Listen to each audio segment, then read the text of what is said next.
You wanted the best.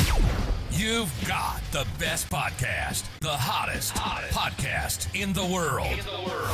The Chris Voss Show, the preeminent podcast with guests so smart you may experience serious brain bleed. Get ready. Strap yourself in. Keep your hands, arms, and legs inside the vehicle at all times, because you're about to go on a monster education roller coaster with your brain. Now, here's your host, Chris Voss. Hi, folks. Chris Voss here from thechrisvossshow.com, thechrisvossshow.com. Hey, we're coming here with another great podcast. We certainly appreciate you guys tuning in.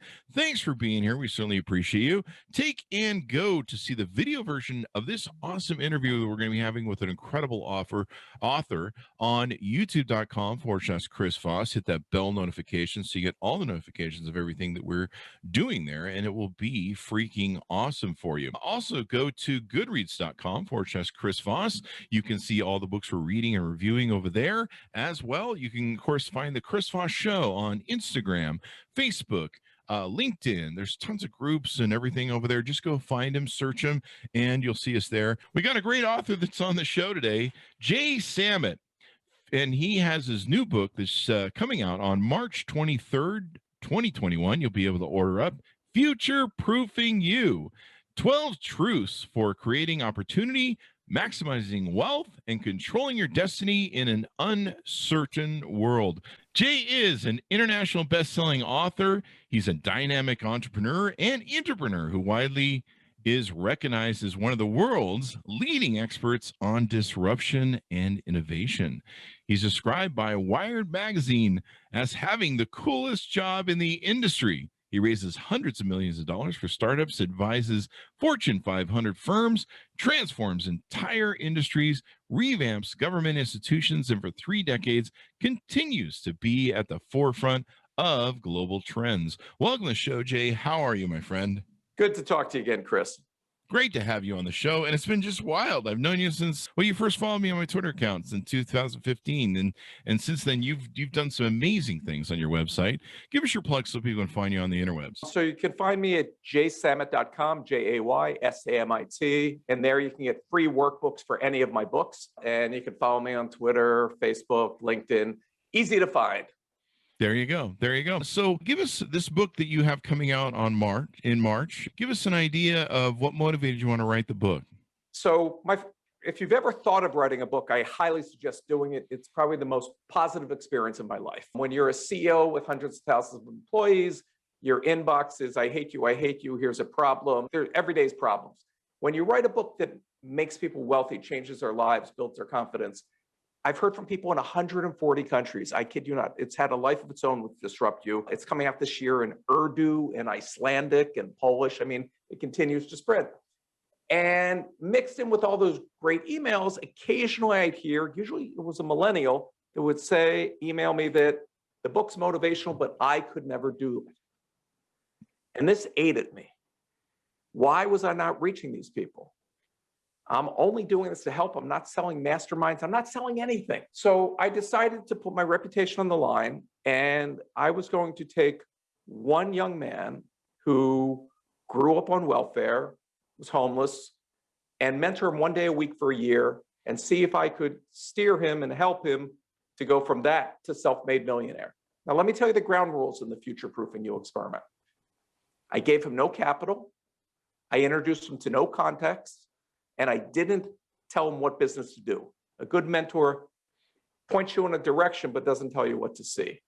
And he worked his butt off. This isn't a get-rich-quick scheme. This is something anybody can do. But if you follow the 12 truths in this book, you can have the same results. That is awesome. So give us a rundown of the 12 truths.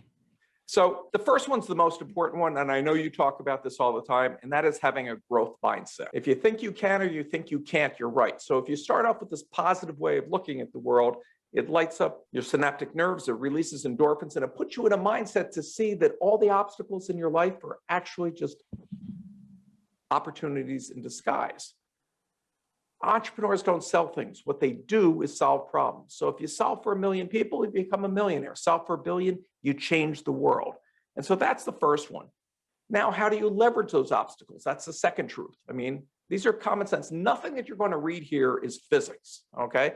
You're not going to go, well, I can't do that. And that was the whole point of taking somebody that at least everybody could identify with, that they're at the same starting point, if not better. The third truth is really the most interesting because most people look at it differently, and that's harnessing fear. You've heard motivational guys talk all the time, get over fear, there's no such thing as fear, fear is not real. Nothing could be further than the truth. Fear is real. The reason Chris is sitting here is because 1,000 generations ago, Chris in the cave, his great-great-grandfather saw a saber-toothed tiger and ran, okay? So our lizard brain responds before any of our intellectual thoughts. Our lizard brain is the first thing when I see something, is this going to attack me? Is this going to eat me? So everybody has fear. So most people don't start their business because they have fear of being embarrassed. They have fear of losing money. They have fear of losing their job. They have fear of what their parents and friends will say. They have all those fears. And those are real fears. And I'm not telling you to forget fears, but maybe you're focused on the wrong fears, right? If a car is coming at you when you're standing in the sidewalk, you don't think about your job. You think about getting out of the way of the car. So if you're at a job that you don't like, today you trade it a day, then it becomes a week, then it becomes a month, then it becomes your whole life. You've given away the most precious thing you'll ever have, your life, for what? And if you talk to your grandparents, talk to senior citizens, ask them what they regret in their life. And it's not what they failed at, it's what they failed to try. So if you shift your fears to wasting your life, I'm at a job where I'm not growing, I'm not learning. And if you start recognizing that even what you thought was the safest job could go away, hello, for 5 years, I've been telling everybody that your job will get disrupted. I don't think after the pandemic, I have to make that point anymore. So why not take control of your destiny? Why not focus on the real big picture of living a life of purpose, of getting something out of this wonderful time that we have here and making a difference for your family, giving you the lifestyle that you want? That's awesome. Yeah, that's totally awesome. I mean, we've kind of learned that the hard way this last year, haven't we? Yeah, but here's the thing. Every 48 hours, there's a new self-made billionaire. That's with a B. Let that sink in.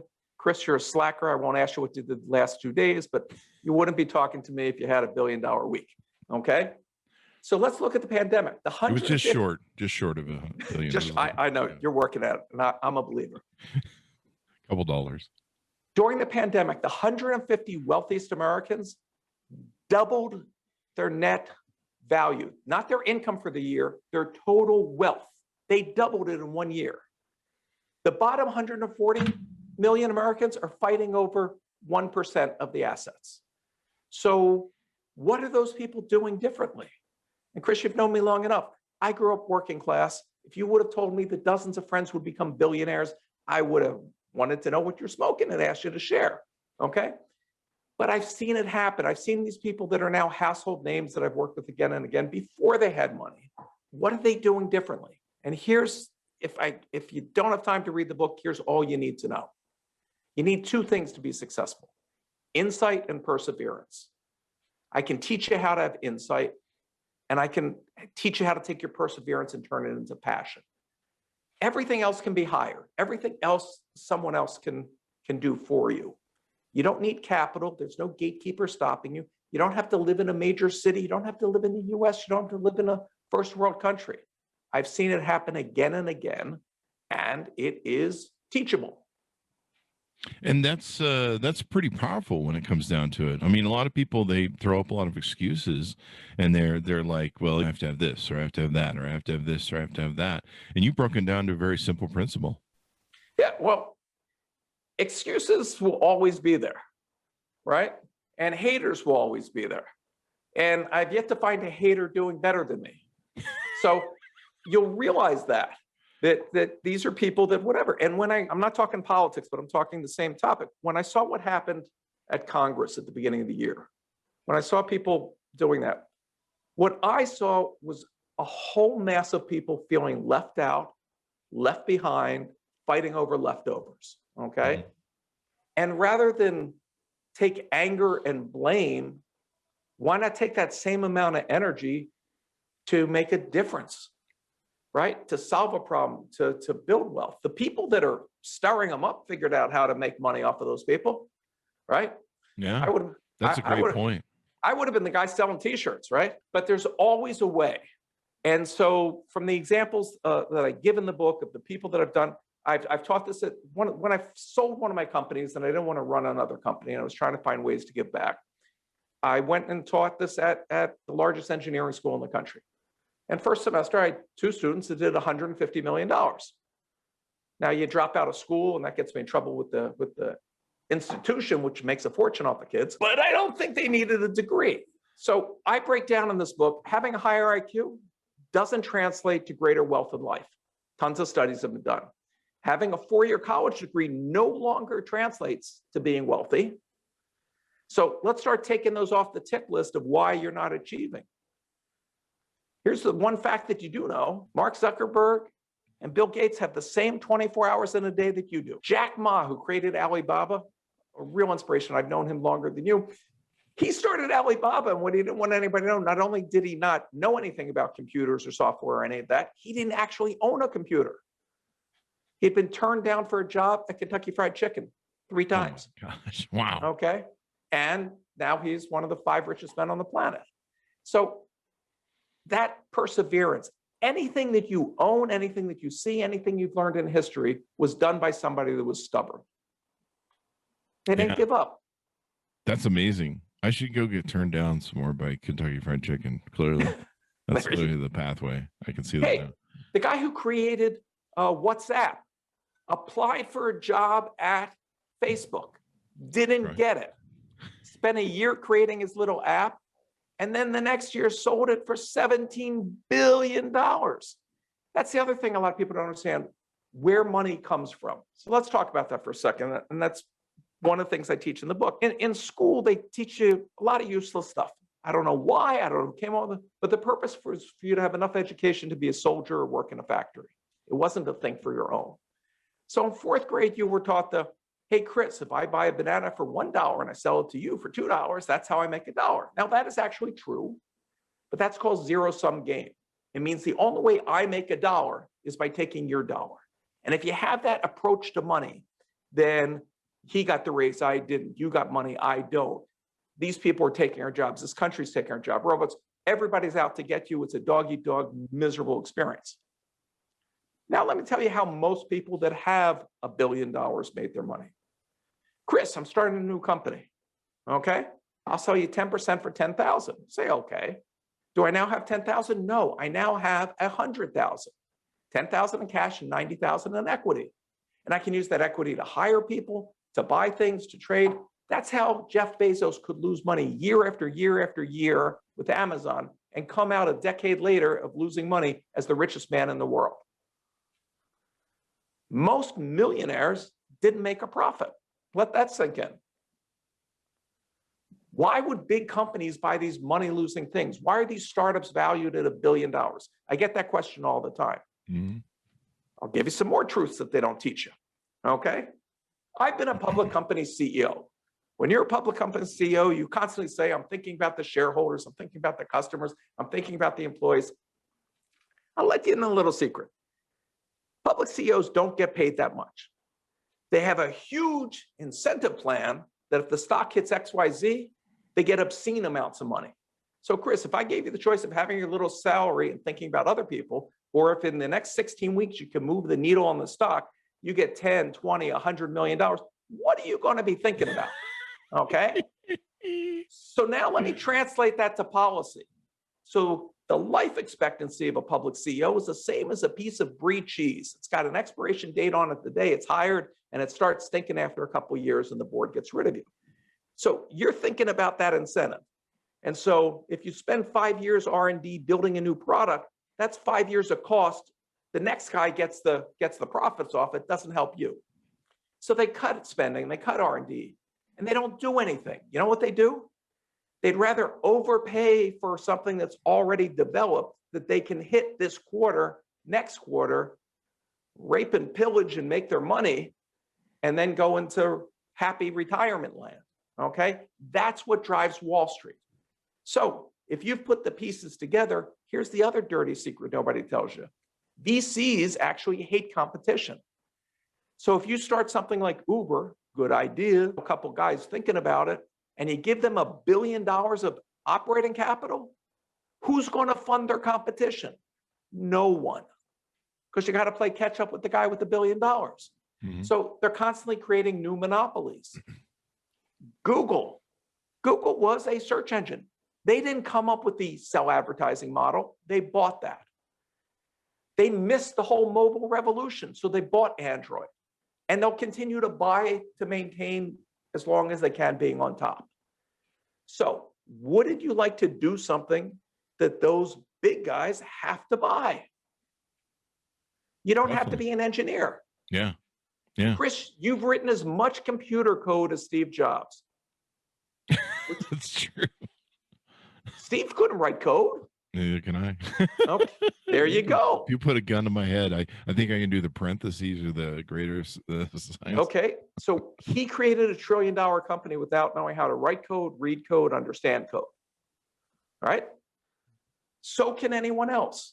We all live in this tech world. I mean, one of the truths that I really have to beat up on people is I don't care whether you're opening a restaurant, a pair of clothes, you name it, you are opening a high-tech startup. Everything's about tech. You're one click away on your phone from 7 billion customers. Where would you want to be? At the corner of Main Street or the one touch away from 7 billion people? If you let me, I'll play a game with you and embarrass you because it's a rigged game. I know the answers you don't. If I take you back 10 years ago and I give you $1 million to buy one tech stock, but you only get the $1 million if you pick the number one performing tech stock of the past decade, what would it be? The Apple one. Wouldn't it? Nope. You got me? Wouldn't be Facebook, wouldn't be Google, wouldn't be Twitter. Was it Exxon? Wouldn't be Uber. Exxon Mobil or Exxon? Okay, I'll tell you the number one tech stock. Oh, tech stock, not Exxon. Yeah. No, that's okay. Yeah. Domino's Pizza. What? And you go to what? How's that a tech stock? What? The majority of Domino's employees work in IT. They became app-centric. They knew who their customers were, what their tastes were, how tastes were trending. They could now do market research and developing new things in groups. They've run their whole company off of data and that app. And they exploded. Okay?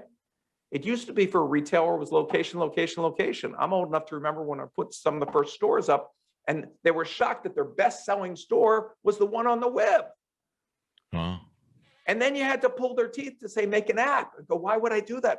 Didn't you learn the lesson last time? So one of the things that I do share in the book is there's a new $1 trillion opportunity that no one has a bigger piece of than you right now, Chris, meaning no one's got a piece. The big guys are spending billions and billions and billions on the hardware part of it, just like when the smartphones came out and the iPhone came out. Could you live without your phone? No.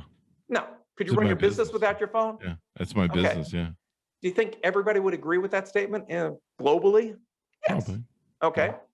Yet when it came out, what were the best-selling apps that first year? What were those killer business solutions that Apple put on there to take over the market? I'll tell you.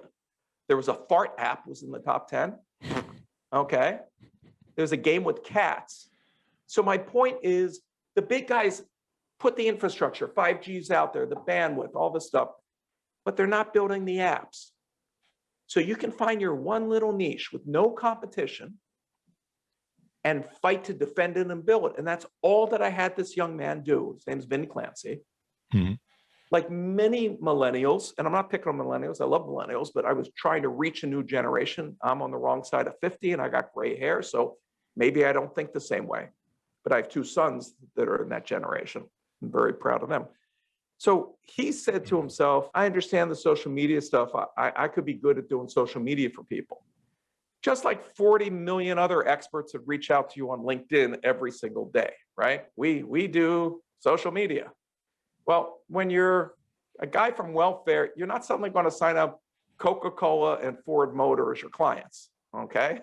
And the only people who don't have any money. But what if you, instead of saying, I can do social media, you find an industry that's desperate for a social media expert, and you make your business about being the social media expert for that industry. Now you're the only one doing it. Get your first client, kill it for them. And in this particular case, he blew it up so big in the first month for the first client. Now you have what Harvard business graduates and MBAs call a case study. Look, I did it for him. I can do it for you. But now, because I've done it for him and can prove it, I'm going to charge you a lot. So instead of charging people the $200 that he used to for doing social media, he was now getting clients paying him $10,000, $20,000, $30,000 a month, and happy at the results and re-signing month after month. Wow. That's pretty freaking awesome. He just went from ground zero to that. Yep. Wow. And just using the techniques that were in your book and everything you put espoused in there. Everything in the book except one minor tweak, which I didn't let him find out until he read the book and it was typeset, because I didn't want him to get mad and make me change it or any of that. In our first meeting, I lied to him. I don't like lying. It's not something that I do, but there was a purpose. There's a thing called the Pygmalion effect. And it was studied by a professor who went to an elementary school, tested every kid, told the students, these 3 students are going to be the super learners, super achievers. They're going to grow the most academically. And at the end of the year, when they tested all the kids, those 3 kids surpassed the rest of the school. The professor lied. The first test he never looked at, picked 3 names out of a hat, and just told those people they were special and the teachers that they were special. So I knew I had to convince somebody who had a rough life instantly, if I was going to hit it in a year, to have a positive growth mindset. So when I met Vin, I sat down and I said, listen, I've interviewed hundreds of people. And of all the people, you're the only one that has all the characteristics needed to become a millionaire. Just nobody showed it to you, but I know it. And so for him to see somebody older, somebody successful, somebody that's famous or whatever, believing that he has it, it tricked him into having that mindset of believing. When in fact, he's the only person I ever met. Because if I cherry picked the one guy, if I said, I'm going to pick somebody at random to teach how to play golf, young man, Tiger Woods, that's your name, come over here. That would be a waste of time. So first guy, no selection criteria, and then I had to overcome the excuses in his mind or the natural pushback that we have from people telling us something that doesn't resonate with our life experience. And that became a superpower. Your natural instinct when somebody, at least for me, when somebody tells me how to do something differently than I'm doing it, it's like, who do you think you are? I'm doing it this way, whatever. And so we agreed early on in mentoring that if I could provide data of why I think this works, and you can tell me with data why you disagree, okay. If you don't have the backing for why you have your opinion, let's check egos at the door and opinions at the door, and let's try what I'm saying. So when I was finishing the book, he sent me something, and it's in the book. It's really one of the fascinating things. After that first meeting, he stayed at the restaurant. During the course of the year, I did buy him 3 pizzas. Okay, so I did subsidize him. He wrote a note to himself that he didn't want to blow this thing and whatever, but that he didn't believe this. He didn't believe me. He didn't believe it could be done. He thought this old guy was full of it, but he had nothing else going on, so he'll play along. Okay. And he didn't show that to me till he was $600,000 in 6 months. Holy shit. And he could have flown to Europe without a plane. I mean, now let's also say what he did. Did he go to any movies that year? Did he go dating? Did he get laid? Did he buy new clothes? Did he watch a sports game? No. He worked harder than more people are willing to, so he can live the rest of the life in a manner most people can't. Wow. And now he's truly future-proof. I pushed him hard, kind of like that Navy SEAL stuff where you think they're going to drop it. And I didn't want him to tap out, because then there goes a good book and a good story. But I also wanted to see what he's capable of. It's not like a physical endurance where he could get a heart attack and die type of thing. But it was daytimes are for selling and prospecting, and nighttimes for doing the work, and sleep is for when you're my age. And he was ragged at the end, but he then set his sights on, he was going to take the next year off and travel the world and whatever, knowing that at any time he can do it again and again and again. That's what being future-proof's about. And we've seen so many businesses. The middle class got squeezed this year. I told you, the 150 people, they'd love pandemic, keep on going.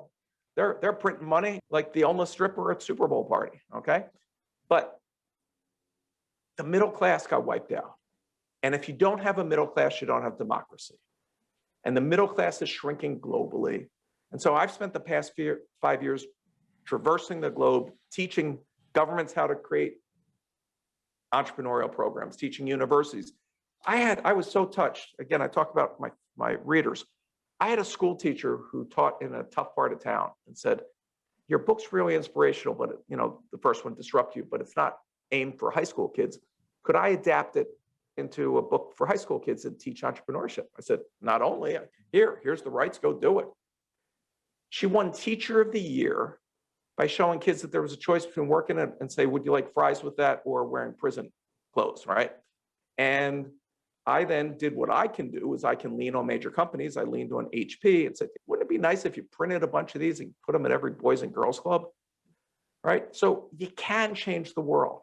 I've seen it again and again. That's what you should be afraid of, missing that opportunity. I mean, you impact people's lives with the show every day. Is that what we need in this moment? Do the governments to do is to encourage more entrepreneurism? Is that how we're going to come out of this squeezing of the middle class? Because that's been a topic we. So in this country, we have entrepreneurial heroes, okay?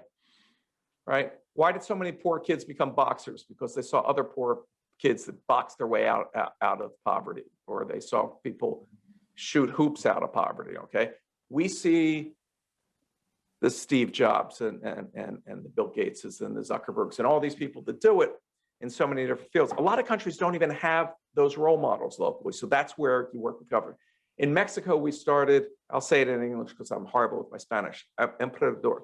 Basically Entrepreneur Week. It's like Shark Week, okay? All the TV shows are about entrepreneurs. The president and I launched it with a big webcast and everything. They give awards. And it's simple businesses. A kid that made a little metal stove that uses less fuel for people that don't have any utilities. In our country, we have the path. We have the VCs. We have the private equity. We have everything we need. But I'll tell you something that's interesting that I talk about in future-proofing you. That passion. Passion is what got Vin through what he was doing. He had a goal. He had something more than the mundane task at hand. So there's a reason why 1 out of 3 Fortune 500 companies was founded by an immigrant to this country or the child of an immigrant. Why? Because if they're starting out sweeping floors or working stocking shelves or whatever, what seems like a menial job, that's not their identity. That's a stepping stone on a path that started before they even got here, that they wanted to make a better life, that they were going to do what it takes and figure it out. And that drive translates. Too many people think the world owes them something. The world doesn't even owe you oxygen, okay? So that's very true. That's what I'm just trying to wake people up, that they have the choice. Disruption isn't about what happens to you. It's about how you respond to what happens to you. Yeah.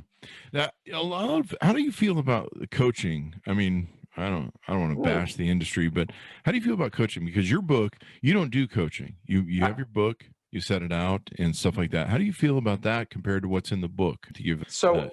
I don't have the time to mentor everybody that asks one-on-one. So I did this to scale. But something that I didn't write about in Disrupt You that was one of the truths in this one is I have a chapter, truth number 7, don't fly solo. You need mentors. Not one mentor, you need a series of them for different stages. And I teach people how to find mentors using LinkedIn, how to develop the relationship. And it's not email a stranger, will you be my mentor? That's walking up to a woman and say, will you have my baby? It doesn't exactly work. You're skipping some steps called finesse, following people, seeing what they write about, starting a dialogue, asking questions, because people want to help you. Mm-hmm. It's not that zero mindset.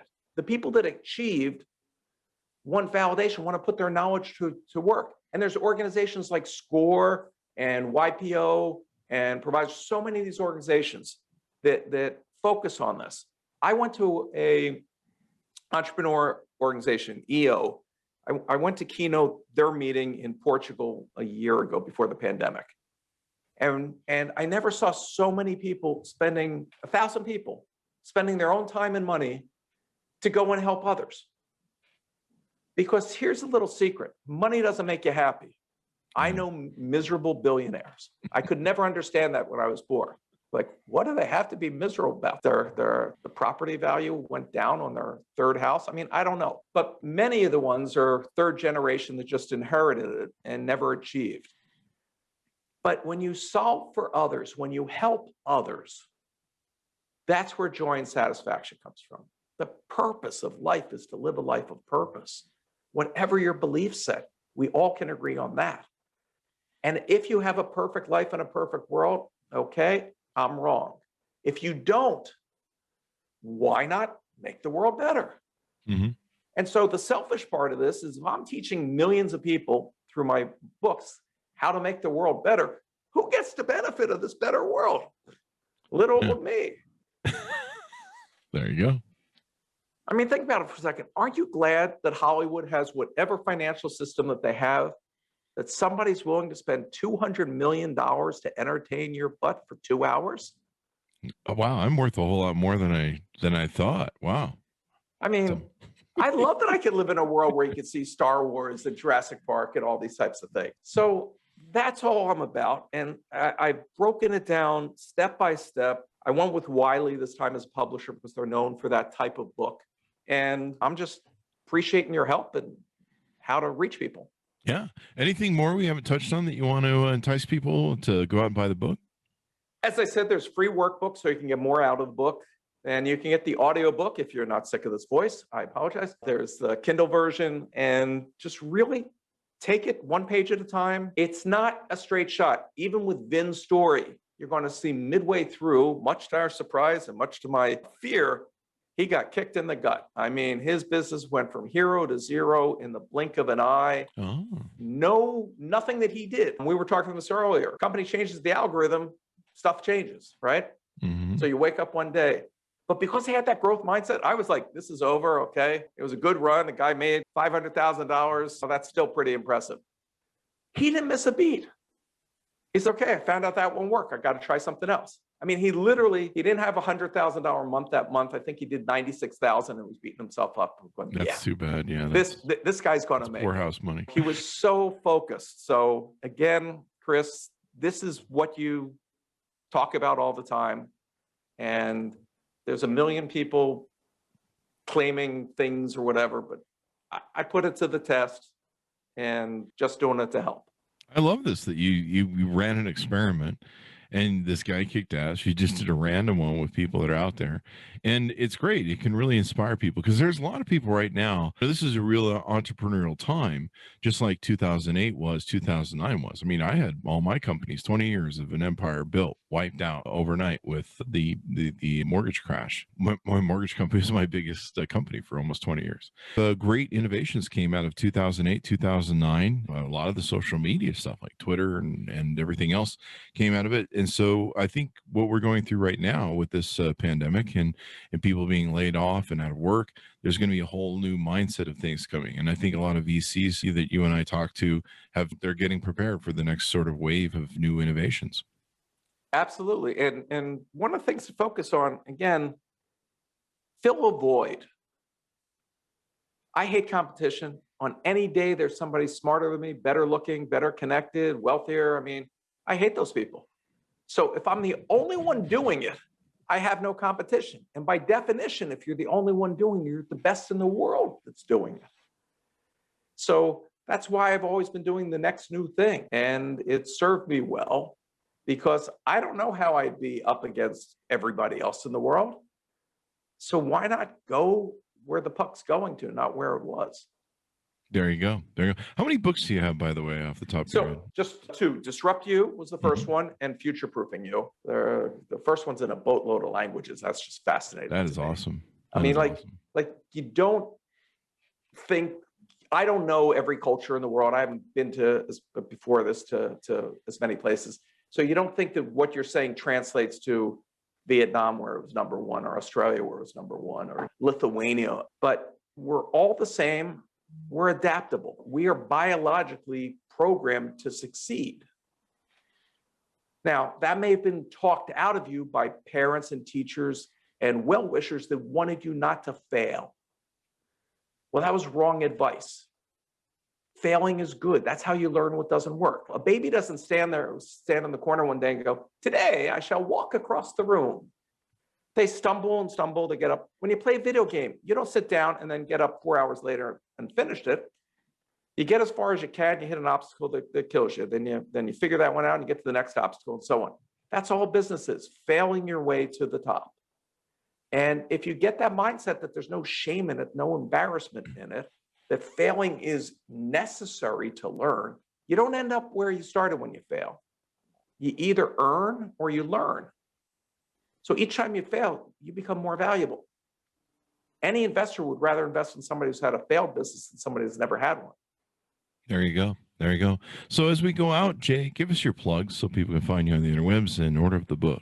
So you can find me on Instagram, Jay Samit, Facebook, LinkedIn. My website where you can get the free workbooks is jaysamit.com.